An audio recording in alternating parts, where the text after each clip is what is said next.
여러분, 우리가 살고 있는 이 세상은 밝을까요? 어두울까요? 여러분, 어떻게 생각하십니까? 우리가 살고 있는 이 세상이 밝은 면이 더 많습니까? 어두운 면이 더 많습니까? 여러분, 마음은 어떻습니까? 우리의 마음에 밝을 때가 더 많습니까? 어두울 때가 더 많습니까? 우리 자신의 마음을 잘 들여다보면 답을 쉽게 찾을 수가 있을 것입니다. 우리가 살고 있는 이 세상은 밝음보다는 어두움이 더 많습니다. 우리의 마음도 밝고 기쁠 때보다는 어둡고 염려가 근심과 우울할 때가 더 많은 것입니다. 이것은 인간의 운명입니다. 인간이 에덴 동산에서 하나님의 명령에 불순종하여 죄를 범하고 이 땅으로 내쫓긴 후에 이 땅을 살아가는 우리의 운명인 것입니다. 어둠이 지배하는 곳, 눈물과 아픔이 많이 있는 곳, 그래서 결국 죽음으로 끝나는 인생을 살아가는 길은 밝음보다는 어두움이 많고 기쁨보다는 슬픔이 많은 것이 우리의 운명인 것입니다. 오늘 본문에 보면 예수님께서도 우리의 삶을 어둠 속에 걸어가는 삶이라 말씀합니다. 육신을 쓰고 살아가는 삶이기 때문에 죄의 지배 가운데 있고 상처와 고통과 마음의 미움의 어둠 속으로 살아갈 수밖에 없는 그런 존재인 것을 말씀하시면서 그러나 희망을 선포하고 있습니다. 나는 세상의 빛이라. 세상은 어둠이지만, 세상은 캄캄한 가운데 있지만 예수 그리스도를 믿는 자는 밝음 가운데 거할 수 있다는 것을 오늘 본문 12절에 말씀합니다. 우리가 음성을 합하여 어둠 속에 살아가고 있는 존재들이지만 희망의 빛을 주신 주님의 말씀을 한 음성으로 같이 읽었으면 좋겠습니다. 12절의 말씀 같이 읽겠습니다. 예수께서 또 말씀하여 이르시되 나는 세상의 빛이니 나를 따르는 자는 어둠에 다니지 아니하고 생명의 빛을 얻으리라. 아멘. 나를 따르는 자는 어둠에 다니지 아니하리라. 즉 예수님을 따르지 않는 사람들은 다 어둠 가운데 다닌다는 것입니다. 그러나 예수님을 따르는 사람은 예수님이 세상의 빛이기 때문에 그 빛 가운데서 생명의 빛을 얻게 된다는 것입니다. 사랑하는 여러분, 캄캄한 인생의 길을 살아가지만 주님을 따라감으로 더 이상 어둠 속에 살지 아니하고 우리 마음속에 생명의 빛이 넘쳐날 수 있기를 바랍니다. 그러면 생명의 빛 가운데 걸어가는 사람들에겐 어떤 역사가 나타날까요? 첫째로 생명의 빛을 얻은 사람에게는 어둠을 이기는 밝음의 역사가 나타납니다. 어둠은 빛에 의해서 사라지는 것입니다. 이 땅에 예수님이 오심으로 이 땅은 소망을 얻게 되었고 빛을 얻게 되었습니다. 예수님의 빛이 내 마음에 비칠 때 내 마음에 어둠의 열매들이, 어둠의 상처들이 사라지는 것입니다. 미움과 증오와 오해와 편견과 교만과 살인하고 싶은 마음과 모든 음란과 이런 어둠에 가득 찬 나의 마음이 예수님의 빛이 비춰올 때에 사라지게 되는 것입니다. 빛이 있는 곳에 어두움은 사라지게 되어 있는 것입니다.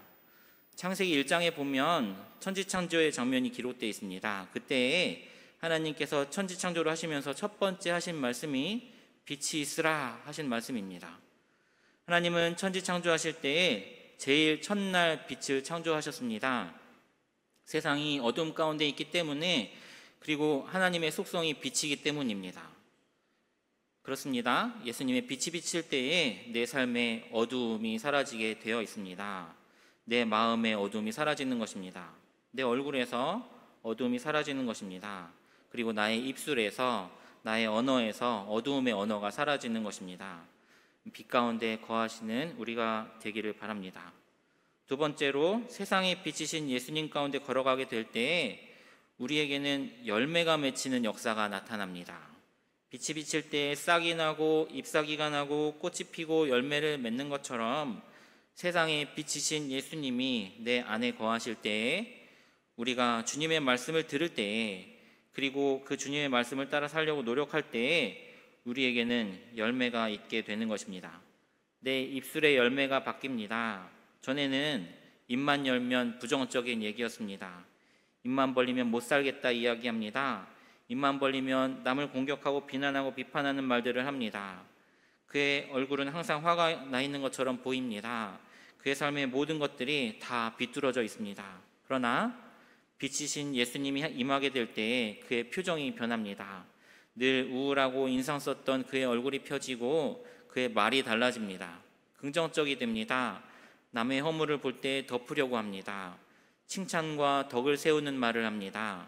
용서와 사랑과 이해와 평화의 말을 하게 되는 것입니다. 사랑하는 성도 여러분, 그 열매로 그 나무를 아는 것입니다. 거울에 비친 여러분의 얼굴을 한번 보시기 바랍니다. 여러분이 하루 동안 하시는 말씀들을 잘 정리해 보시기 바랍니다. 여러분의 표정을 스스로 한번 돌아볼 수 있기를 바랍니다. 여러분의 마음을 한번 들여다볼 수 있기를 바랍니다. 내가 어둠 속에 있는지 빛 가운데 있는지를 극명하게 볼 수 있는 것입니다. 빛의 열매를 맺으시는 우리 모두가 되기를 바랍니다. 사랑과 온유와 충성과 양성과 절제와 이런 열매들 말입니다. 이해와 사랑과 용서의 언어 같은 건 말입니다. 분열과 대립과 전쟁이 아니라 사랑과 용납과 겸손의 열매가 우리 가운데 열리게 되는 것입니다. 이것은 노력하여 열리는 것이 아니고 빛 가운데 거하는 자의 당연한 결과인 것입니다. 빛의 열매가 우리의 모든 삶에 넘쳐나기를 소망합니다. 세 번째로, 빛이 비치게 될 때에 우리의 삶 가운데 새로운 생명 창조의 역사가 나타납니다. 빛이 비치게 될 때에 흙 속에 묻힌 씨앗이 그리고 열매가 새로운 생명으로 성장하게 되는 것처럼 예수 그리스도의 복음의 빛이 비치게 될 때에 죽을 수밖에 없는 사람들이 살아나게 되는 것입니다. 이미 죽었던 사람의 심령이 예수 그리스도의 영으로 말미암아 새 삶을 얻게 되는 것입니다. 그렇습니다. 빛은 새로운 생명을 창조하는 것입니다. 하나님은 빛 가운데 인간을 창조하셨고 그러므로 빛이 있으라고 말씀하신 것입니다. 오늘 본문에도 예수님께서는 나는 세상의 빛이니 나를 따르는 자는 어둠에 다니지 아니하고 생명의 빛을 얻으리라. 새로운 생명을 얻는다 말씀합니다. 그리스도 안에 있는 사람들은 생명을 창조하는 사람들입니다. 새로운 삶을 경험하는 사람들입니다. 내 눈물과 내 땀과 내 모든 것을 들여서 죽어가는 영혼을 살리는 그런 사람인 것입니다. 생명을 살리는 일의 사명을 다 감당할 수 있기를 바랍니다.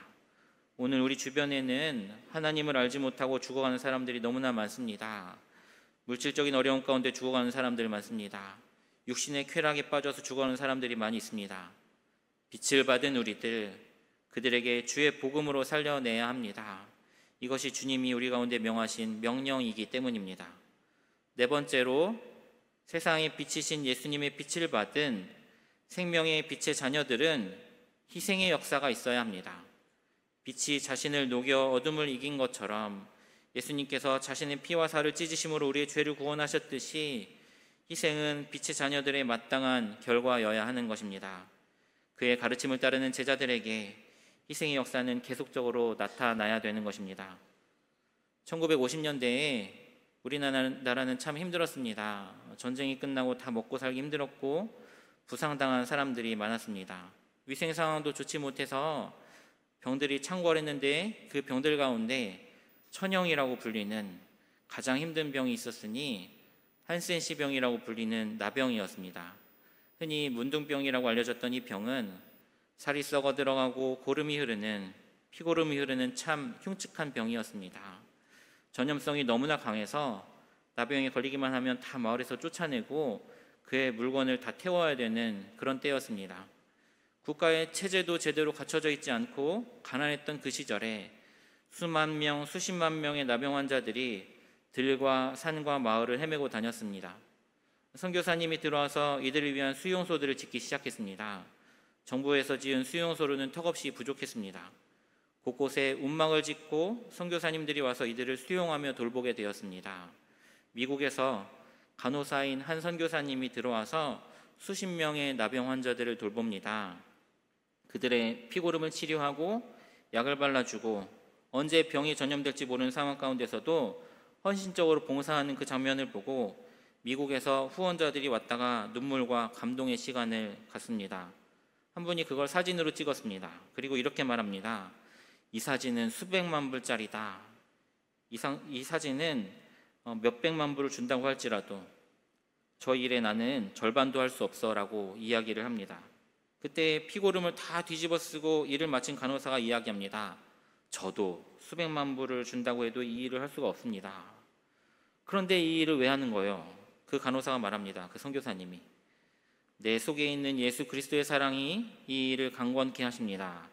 내 속에 있는 예수 그리스도의 그 사랑이, 십자가에 못 박히신 그 희생이 나로 하여금 이 일을 감당케 합니다.